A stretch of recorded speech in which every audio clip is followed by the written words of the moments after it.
So speaking about weird niggas in high up places, I guess we'll be back to music in a second. The diddler may have diddled for the last time. Yeah. I guess we clap it up for that. We got this him. nigga up out of here. Diddy was just caught by the government, it seems like. Yeah. I think there's been lawsuits. There's been speculation. There's been a multitude of trust me, bro, sources, as Jose likes to say, that have been talking about this situation. But the government finally seems to have gotten involved and stepped in and said, Diddy, you cannot be running around these streets causing mayhem anymore. Yep. They got him as soon as he got off his jet, right? Well, so apparently what happens is as a result of all these court documents that have been brought against Diddy for sexual abuse, child trafficking, all these terrible, awful things. Bad guy by all reports.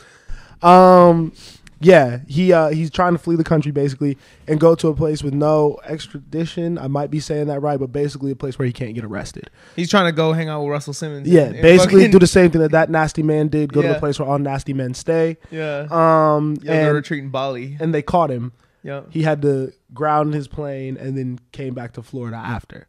So, and then now he's still free. There's videos of him walking around right now. Like smiling and shit, right? He looks a little too happy. It's weird. And basically they raid his house looking for laptops, phones, just to find emails, proof of all this. And then I think specifically blackmail tapes and videos that he had of other people. Oh, yeah. I saw that he had every room in his house or wherever he would throw the parties cameraed so that he could catch the weird freaky shit going on and like blackmail people, even though he was the one probably instigating and running ringmaster for all the weird freaky shit. It's a nasty situation, man. It's obviously prayers up to anyone who was affected by these terrible actions, all that stuff. Like it's dangerous that we've let someone like this have so much power, so much influence in the industry. The jokes have been pretty funny a little bit, but yeah, it's just a weird situation to see someone get taken down and their image literally do not a complete 180 or 360, you know, because I feel like people have kind of known that he's suspect for a little bit of time now. Yeah, but now it's just all out in the open. Did you see the one dude that rolled by his house when they were raiding it? Mm-hmm. It's just like in like an old Bentley. He's just like, "Yo, man, like." They got like a school bus of like 40 children every night pulling up here. Yeah. Whoa. Nah, it's like a random dude, bro. You like the report said like man that claims to be Diddy's neighbor says school bus of children arrive every night at 1 a.m. It's like that man definitely just drove by and wanted to troll, but yeah, just threw that out there. Yeah, and I love 50 and all the stuff that he's been saying around this, because for years he's just been like, yo, this man is weird. Like, this is like the worst guy ever. He is not the one you want to be around, and he's kind of been proven right. But didn't 50 have like connections to a woman that was brought as a sex worker in the court documents? Used to be his girl. Okay, and damn near might even I want to say might be his baby mama. I think he's baby mama because I think he took on legal action when it came out that she was in the documents and like applied for like full custody or something. Yeah. Yeah. Don't quote me. I don't know if that's all true, but I think that I saw that on a Trust Me Bro source. Yeah, it's a weird situation. I don't know. He's definitely finished. Like you can't work with him. He's sold all his shares in Revolt TV. He's not. It seems like a alleged mogul has kind of been taken down and removed. I wonder if he's gonna get removed from like all of like music history, or you think this is gonna be like a cautionary tale? It's really interesting because you can't tell the story of hip hop without some of these like people. Mm-hmm. You know what I mean? Like the story doesn't make sense without Russell Simmons. Yeah. Def Jam doesn't exist. Hip hop doesn't take off without Russell Simmons. You can't tell the story without Diddy, to be honest. You know what I mean? So it is interesting to see how these legacies are affected, because I don't think it's right to just wipe them from history. Mm-hmm. You know what I mean? I definitely think there should be kind of this negative connotation whenever you speak about these people. Like we shouldn't be glorifying them, but I do think it's important for people to understand the history of the business and of the industry.